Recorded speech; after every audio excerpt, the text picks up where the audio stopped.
And now to discuss more on this, I'm joined by Ms. Veena Sikri, former senior diplomat in our studios this evening. Thank you, Ms. Sikri, for joining us this evening on Doordarshan News. And we just saw these news reports. There's heightened vigil, there's heightened alert across the globe, in the wake of the Paris attacks that's claimed over 120 lives. At the G20 summit that ended yesterday, it was terror that topped the agenda. G20 is a platform, a forum for discussing economic issues, but it was clearly terror that topped and dominated the talks there. Leaders coming together in one voice, speaking in one voice.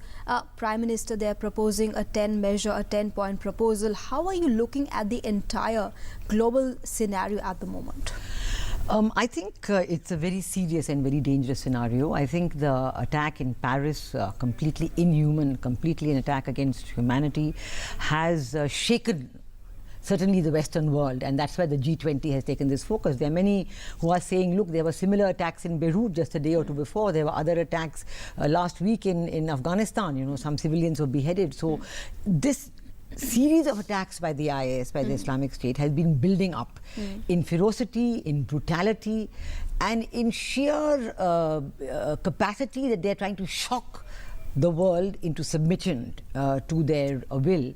I think the Paris attack, if it has focused the attention of the world, it has to be followed up in a very serious and specific way. In this sense, in this context, the PM's 10-point program is very relevant. Right. And while certainly I think it is important to see that terrorism has no religion, no color, no creed, but so if we want to understand the Islamic State, we have to understand the radicalization of the mindset that is taking place and making people go and leave their home and hearth and go and lose their lives in the Islamic State. I was talking recently to a diplomat from Sweden, and from Sweden, which is one of the most comfortable countries as far as level of living and standard, people are getting radicalized and going to join the Islamic State, and the state of Sweden cannot understand why it's happening, because they don't allow the academic curricula to be radicalized and so on. So obviously something, it's either the internet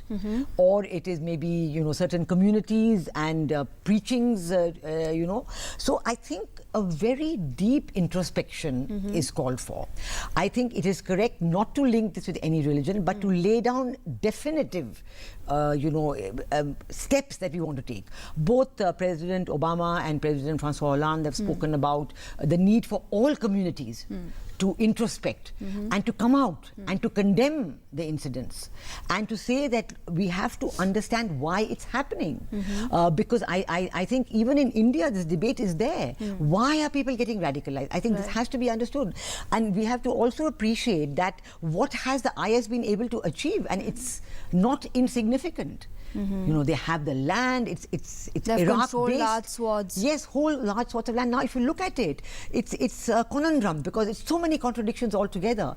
In Iraq you have the extreme fundamentalists, but they've joined up with former Iraq Baathists who were moderate secular people, but who have the military training, who have the skills to run this kind of a campaign. Then the IS has called in Saudi nationals to give the religious, the religious face of the program. So they've had this tremendous amount. The weaponry, where is the weaponry coming from? Right, Ms. Sikri, you're saying what Islamic State had set out to achieve, it's not insignificant, in the light of the recent spurt of attacks that we have seen, and it's firming its presence outside Iraq and Syria. The Home Ministry today has issued an advisory. Although Islamic State does not have a significant presence in the country, but the Home Ministry has issued an advisory. How are you looking at the advisory that's been issued? How important do you think that's going to be? I think the advisory is very necessary and very important, because obviously the security agencies have to be aware.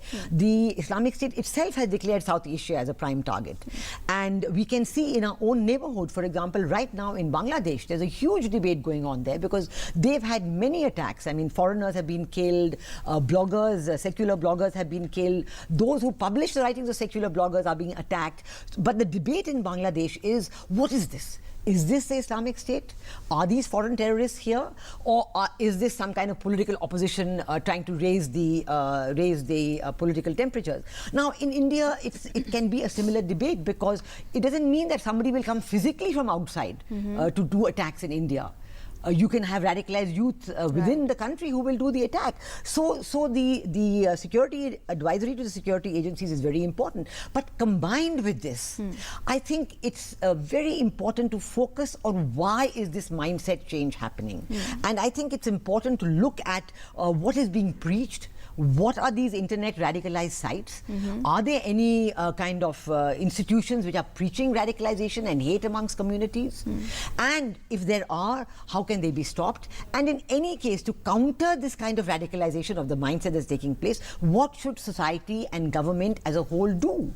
You're talking about getting all communities together, recognizing that this is a serious problem, and it's the threat it poses. Sorry? And the threat it poses. The threat it poses, and how you're going to combat it together. Right. The combination of the various 10 points that our Prime Minister also raised, I think it's very important, because we can't just look at a military solution. It is not, sending 20 bombers from France, fine, of course, that will finish the physical target if you have enough of the security US intelligence. President Barack Obama has ruled out ground troops in Syria. Exactly. He said that now that is another problem. Now you see, the point is, I was talking about the complication of the situation. Now we know, for example, that in Syria, I spoke about Iraq and the Ba'athists, and in Syria what has happened? There was this move to regime change the leadership of Syria, and the Americans were helping certain groups in Syria to do that. Now from the groups they were helping, some people have broken away and joined the Islamic State, but others are still fighting. So it's a very complex situation, and in that sense, that is why they are so reluctant, because they've been helping some of the groups there. But still, all right, what about other things? The question of, is it the education system? Do we have an education system that creates understanding and friendship? Is it this whole concept of, telling people, telling them that they should hate a violent approach? Sensitizing as well. Sensitizing people to have a approach which is non-violent. Right. Look, we can have differences, we do have differences, Sure. but can we agree on a non-violent approach? Now, with this huge amount of money and weaponry that IS has, it's a tremendous threat. Sure. But we have to breed this kind of feeling that the solution is not weaponry and money. Right. It is coming together, solving your problems in the society you are. That sure. is. All right, Ms. Sikri, that's all the time we have for at the moment this evening for a discussion on the show. Thank you very much for joining us and sharing your perspective with us here on Doordarshan News. Thanks very much.